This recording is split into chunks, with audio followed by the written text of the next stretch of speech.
So how did the gods appear? How did they provide these predictions and these oracles? Well, for the average Egyptian, they would have to wait until the statue of the god was brought out of the temple. So inside the sanctuary at Karnak and many other places, there was a statue of the god that had to be ritually clothed and ritually fed every day by the priests.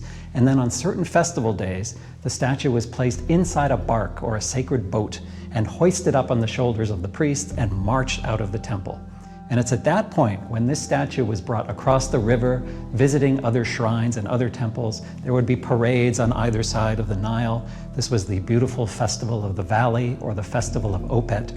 And this is when individuals might approach with a petition. Yay or nay? Am I in good shape? Has someone stolen from me? What about this cow that I bought? Have I paid on the installment plan correctly, or is someone throwing an accusation at me? What should I do? All kinds of questions would come.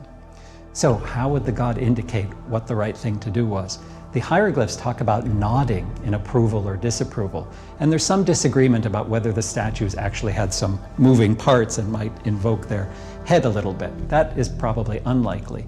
More likely is that the statue in its bark would be brought by the priest either forward to say yes, or backwards to say no, or perhaps lean to one side or another if there are two competing petitions brought.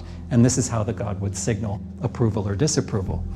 And of course, I can't help wondering about corruption, because all you need to do is bribe these priests who are holding the bark and holding the statue to lean to one side or the other to favor one case against another case, of course. So oracles and predictions, the individuals, the populace in Luxor or ancient Thebes would be approaching the god with very, very high hopes to get the results that they desire.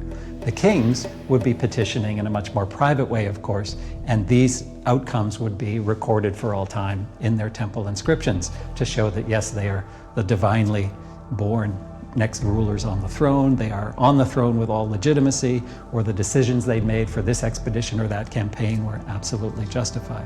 So it's a good backup system to bolster your kingship.